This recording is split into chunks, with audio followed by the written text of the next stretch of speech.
Thank you and welcome to the show this morning. The topic this morning is a profile on Coach Joe Gilliam, the former football coach at Tennessee State University. And of course, Coach Gilliam, let me welcome you to the show this morning. And I should say it's a profile on the legendary Coach Joe Gilliam, because you are, in a real sense, a legend.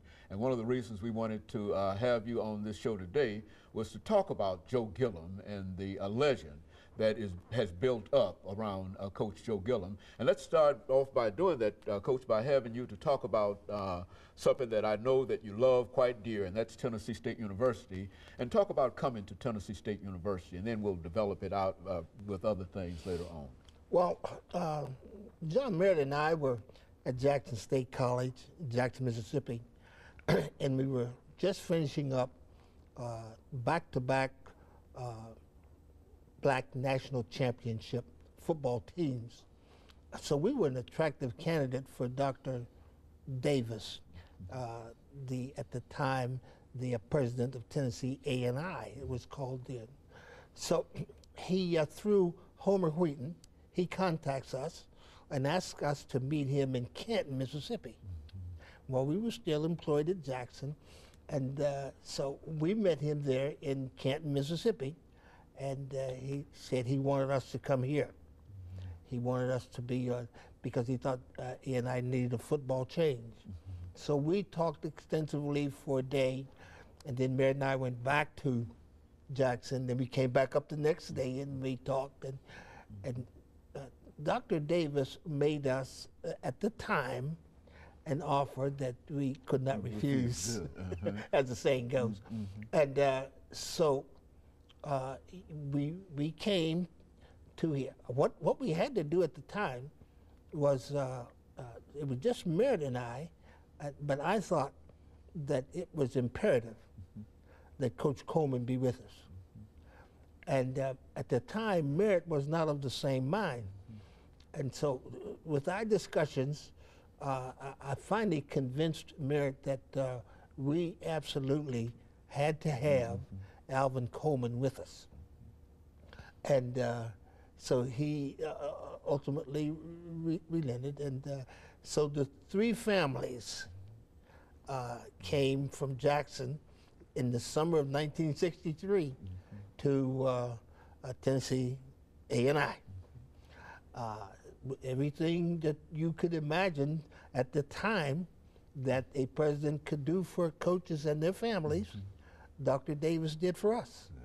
So we settled in pretty quickly, and I had to finish up my master's work at the University of Kentucky. I had a couple courses there left, so I did that in that first summer, '63. We didn't have a difficult time getting acclimated. There were a couple coaches that were holdovers on the staff, and they were good coaches. Coach Howard Green, Coach Shannon Little, Coach Raymond Whitman, and Coach J.C. Coffey. Now, I knew Coffey perhaps longer than any of the rest of these people, because as a youngster, my first scholarship was to the University of Indiana, football scholarship. And at the time, I matriculated to Bloomington.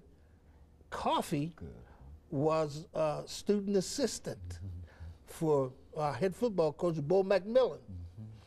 And so I met, Coffey was the one who situated me at Indiana. After I got lost a couple times trying to get there. But that was a long time before any of this. So I knew J.C. Coffey way before any of these other men knew him.